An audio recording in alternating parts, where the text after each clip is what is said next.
Alright, Drive Syncer. Quick recap, in the previous video we fixed an issue with our progress bar that was exiting prematurely before reaching 100%, and more importantly, we started building this tracker struct over here to track all of the file changes in our local folder on Google Drive and so on and so forth. So we can actually only upload the files that were actually modified instead of uploading every single file regardless of whether it was modified or not. This is obviously not finished yet, so we're gonna work on that. Now you'll notice that there's still plenty of problems with this tracker that we've built so far. First of all, the most important issue is that it's uploading duplicate files, and the reason it's doing this is because we're not deleting the previously uploaded files over here.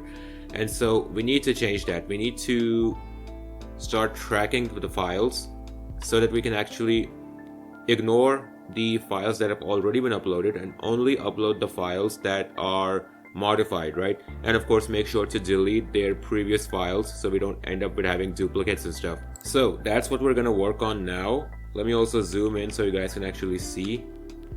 And yeah, let's get started.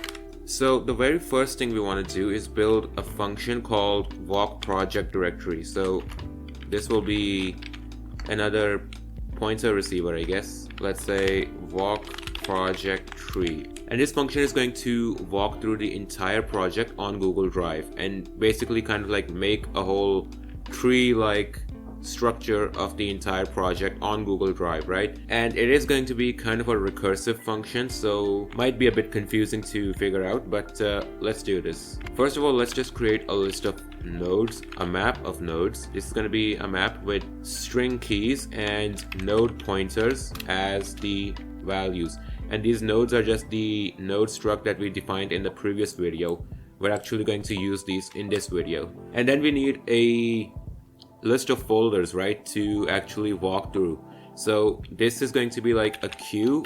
I'm just going to call it a queue, but it's going to be a list of folder IDs, and the first folder that we need to walk through is obviously going to be our project folder. So I'll put the folder ID over here, and we're going to start with this. We're also going to need to track the folder path of every single folder that we go through in this queue. So to do that, let's create another list of strings, or actually instead of a string list, let's use a map over here that can hold strings. There we go. And then the first folder in this map is just going to be our project folder, and the value will just be the path. Oh sorry, the key will be the folder ID and the value will be the folder path. You'll see why we need this in just a second. Now let's say for length of queue is greater than 0. Basically, as long as there's a folder inside the queue, we're going to continue running this, right? Now let's say the current folder that we want to access is going to be the first element of the queue, and then the new queue is going to be queue and every element except that first element.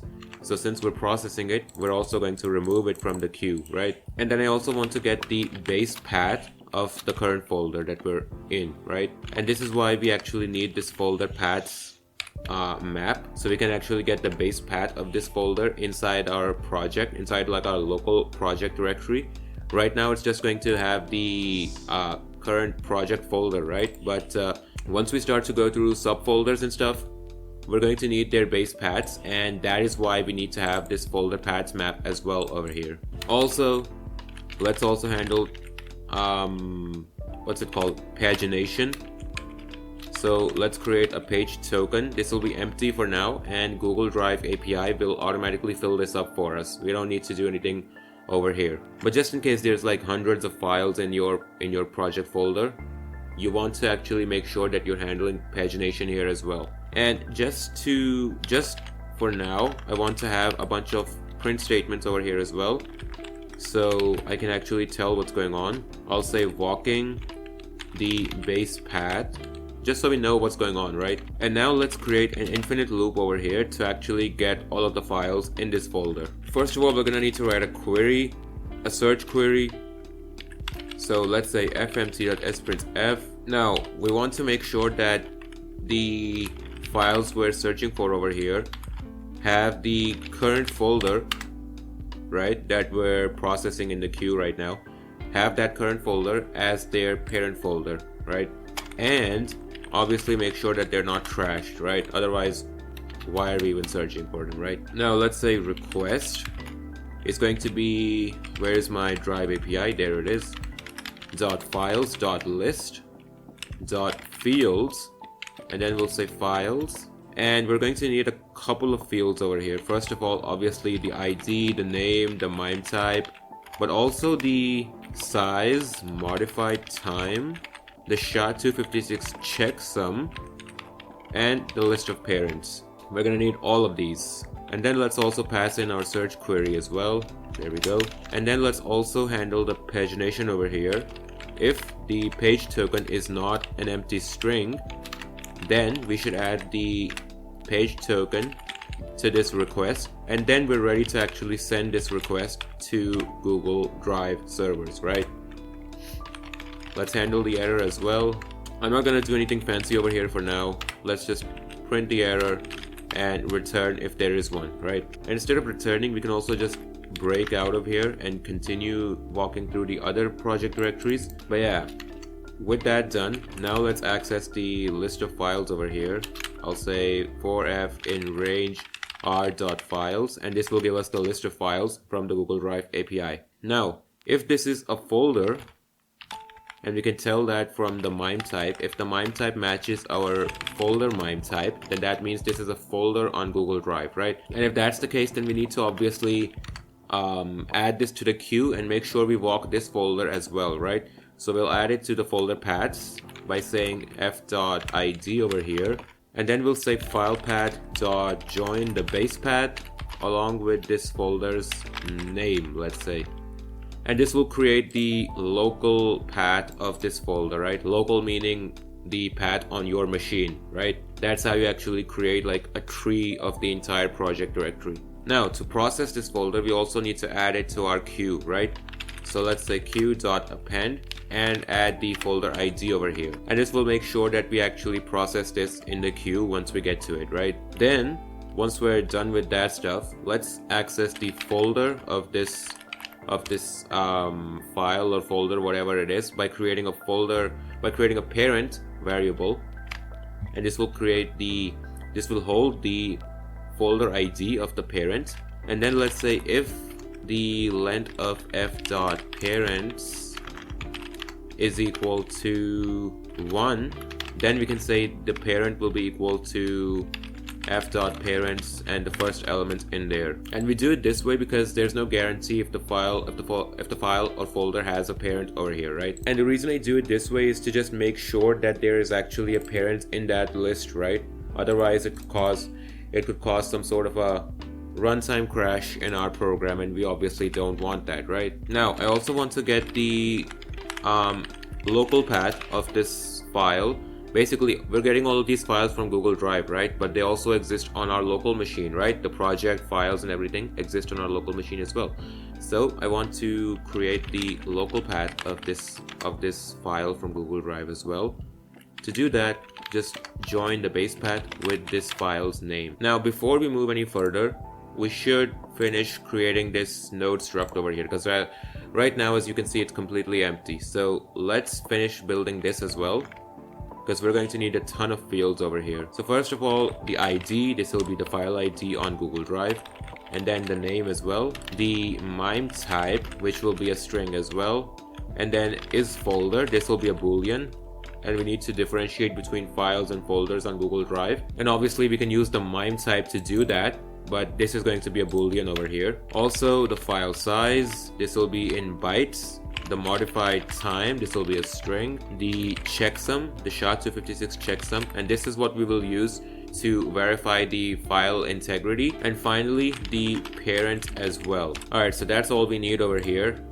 Let's go back up over here in the walk function. Now let's say nodes and pass in the local absolute path, and then create a node struct over here, which will be a reference, of course. And then the ID will just be f.id, the name will be f.name, the MIME type will be f.MIME type, is folder, this will just be, where is it? A conditional over here. We'll say the MIME type equals folder MIME type. If that's true, it's a folder and it will be assigned true over here in this boolean field. Modified time, f.modified time, not modified by me time, modified time. Checksum, f.sha256 checksum. And finally the parent, which will just be parent over here. Now outside of this loop over here where we're looping over the files, let's check if there is another page that we need to crawl. And if there isn't, if Google Drive does not return a page token for the next page, that means there are no pages after this, and we can safely break out of this loop. Otherwise, if there is another page to crawl, then we can say page token equals r.nextPageToken, and then we can just continue running this loop until we run out of pages to crawl, right? And that's pretty much all we need to do to walk through the entire project tree, right? Now outside over here, outside all of the loops but still inside the function, let's say t.nodes equals nodes. This is the nodes field on the tracker object. And then just for debugging, just to make sure that we wrote all of that code correctly and there are no mistakes, let's loop through the entire nodes list. We'll say range t.nodes, and then let's print ln, the key, and then separate both of these with an equal to sign, and then let's say v.id, and then let's just print something like, I don't know, a couple of separators over here, and then let's say project tree end. Because really I just want to make sure that this is all working, right? Now since we've built this, we also need to integrate this. To do that, we go over to the sync file over here, api/sync.go, and where is it? Down here where we check whether the project exists, right? If the project already exists, then we need to walk the project directory. So here I'll add a log statement over here as well. I'll say the folder name, and then we'll say project already exists, walking project tree, and of course add a new line as well. And then let's say tracker.walk project tree. And then let's do a quick review of this function. Just make sure we didn't break anything, we didn't add anything stupid. Let's add this statement up top over here as well, so we know when it actually starts to, walk the project tree. And then let's run this program and see if it actually works. See what happens. Okay, so it looks like it walked the entire project tree, and now it's uploading all of the folders and files. So while it does that, let me just look at the project tree over here. Okay, so these are two separate projects that we uploaded. So let's go all the way to the top over here. Yeah, this is a bit of a confusing output to look at because it's uploading two different projects at the same time, and since this is happening concurrently, it's just, messing up all of my output, right? So let me go over to config and just sync only one project at a time. So let's comment this one out. Let's remove this comma. Okay, so apparently you also can't have comments in JSON, so let's just remove it completely, clear everything over here, and then sync again. Okay, so here we start. It's walking through the entire project tree. It's walking through all of these folders, and here are the list of nodes along with their file IDs on Google Drive. And of course this also has the folders as well, like sub, like API, and so on and so forth, right? So now we have every single file and folder in this project on Google Drive along with their file and folder IDs, so we can actually access them directly on Google Drive, and also along with their local path. I can literally use this local path to open up this same file on my local machine right here. So now we have a clear mapping between our local files and folders and the files and folders on Google Drive, and we can now use this to track which files have been uploaded, which have not, which have been modified, which need to be re-uploaded, which need to be deleted, and so on and so forth. And of course, after scanning the project tree, it's going to upload everything, create the subfolders, and all of that stuff, right? Now, this video is getting a bit too long, like most of my videos. So I'm going to stop over there, and in the next video we're going to continue building this tracker functionality. We've built the functionality to walk the project tree. So the next thing we need to do is to just add like some sort of a should upload function, a function that tells us whether we should upload a file or not, and then integrate that in our sync algorithm. And then we will use that to decide whether to upload a file or not, right? And after that, we should have the sync algorithm perfectly implemented. So that's coming in the next video. In this video, we just wanted to build the walk project tree function and walk through the entire project tree and create a mapping between the local project and the project on Google Drive. Hope you learned something in this video. This project is coming along very nicely. If you did, leave a like, subscribe, comment, share, all of those wonderful things. And I'm going to see you in the next video. Bye-bye.